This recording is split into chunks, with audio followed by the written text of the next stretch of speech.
All right, y'all, let's start the show. All right, that was just for entertainment purposes. But anyway, I don't do a lot of these talking videos. I'll do some, but usually I try to show you something, whether I'm demonstrating it or whether I'm just talking about it, at least show you something other than just me sitting around talking.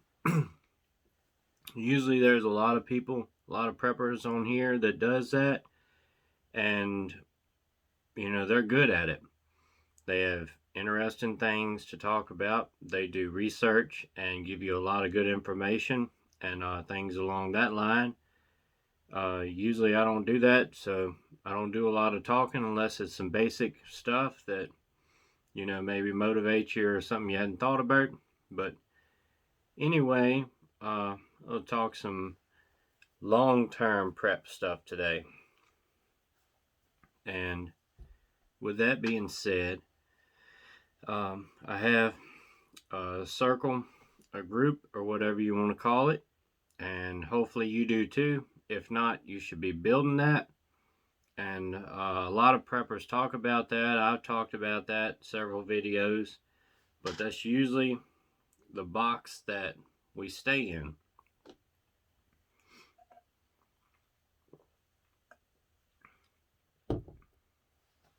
Kind of just a tribal mentality, it's been called, and staying with people you're familiar with and all that, which is good, and that's a safe way to do it, where you know everybody and they know you, and you look out for each other.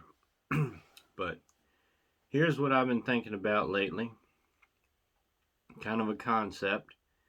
I'm not exactly sure how to start or where to start, or I know it's something that it would take a lot of people and not just me to do, but long term, big picture, kind of more of a major crisis type deal, not a 2 week long and everything's back to normal.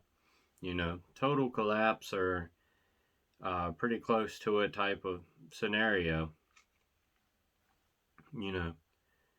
Basically grid down, which would make it harder to do what I'm talking about.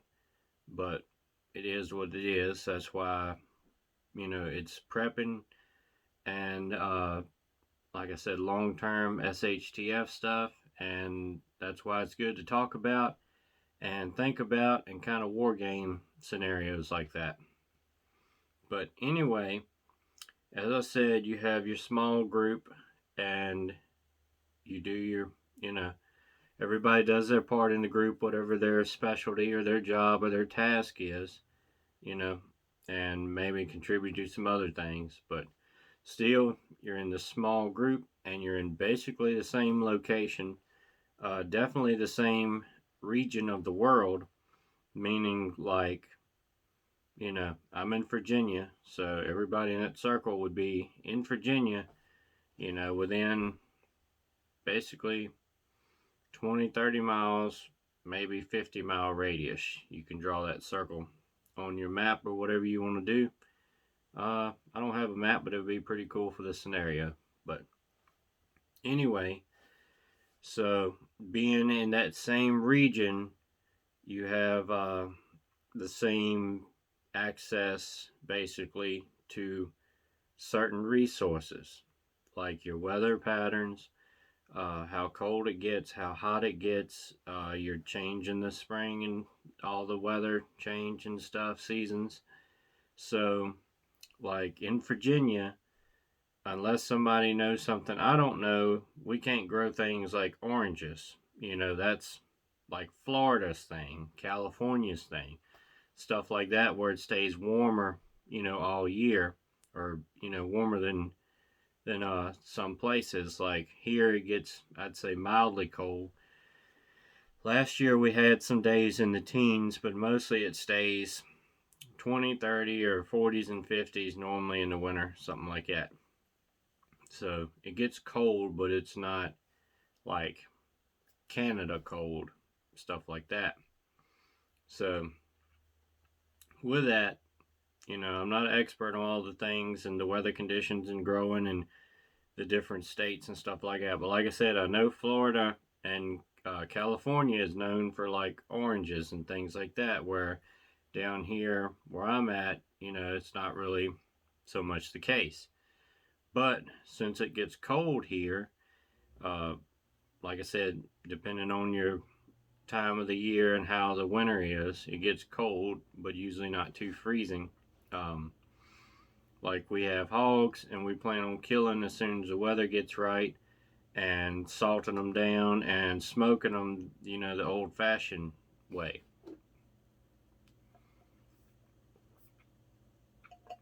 So, with that, if you have grid down, kind of total collapse type deal, if you do not have a good solar setup or some kind of alternate energy source, then you won't have freezers in the warmer climate places like Florida and California and stuff like that to be cold enough to like salt preserve your meat. Like I'm talking about with these hogs, you kill them, butcher them, you salt the meat down, you put it in the salt box for like 6 weeks, and then you pull it up and smoke it. So you want the temperatures, around the 30s, at least the first week to start curing real good, and then it can go up or down a little bit about that. It's not a total disaster, but if you put it in there and you get like, put it in one day, next day it drops down to 15 degrees, the meat's going to freeze and it's not going to take the salt and it's going to ruin. And same thing, you put it in today and tomorrow it's in the 50s, it's going to ruin, it's not going to take. And also you want kind of a cool and damp day, like a light rain or something like that, for when you actually do the smoking process. And I hope to get a lot of videos on these things when we do it. But anyway, giving you some background with things like that. There are things at certain parts of the country, mainly talking about US, but in the country that you can grow or you have that other states don't really have as much. Like I think it's Montana, Colorado, and stuff like that. They have a lot of big hunting trips and stuff out there with, elk and things like that, where we only have basically deer and stuff like that around here. If you could build a big enough network, if you watch on here, Warrior Poet Society, he has, a big YouTube channel, and now he has his own streaming network, and he's got some other channels come in with him, and he's making, a network and have different programs, different people, and different styles on there. For one thing, if somebody prepping could come up with a network like that and have a bunch of channels, prepping channels up under them, that would be cool too. Like now in grid up and all that.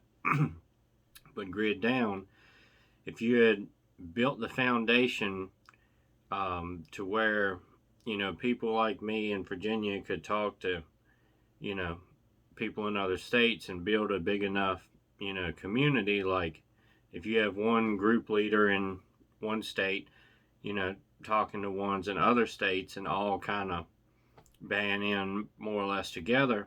And if you could have, set in place where if it happens, grid down, all that, then you have a trade route mapped up for like down here, like I said, doing these hogs and stuff. You could take like a ham where you've cured it, salted and smoked it so it will keep, and could trade it to, somebody in Florida for, a big thing of oranges, or, like I said, just giving you examples, but different things that different, places had, just like the old days, like the pioneer days and western days, where they had, different towns and they had the, different wagons, just basically like we have today with UPS and stuff like that, but, smaller and harder type deal, like Pony Express and all that.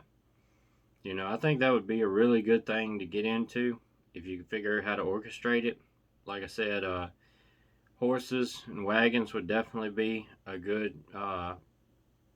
basically the best option that I can think of in total collapse, grid down and all that. But maybe you have some other ideas, and, CB radio if you did have power, or if you get hit with an EMP, if some radios were still salvageable, or you had Faraday cages where they didn't get destroyed or whatever, and could be able to get the network up and all, that would be really helpful. But I think it's something to think about, and like I said, it would definitely be something cool to be able to do, just in case things got that bad, because there's a lot of things in different places that other parts of the world can't grow or don't have access to, and all those things. It would make everybody a little easier, life a little easier. So, anyway, I guess that's about all I got for this one. Stay prepped up, prayed up, and strapped up. See ya.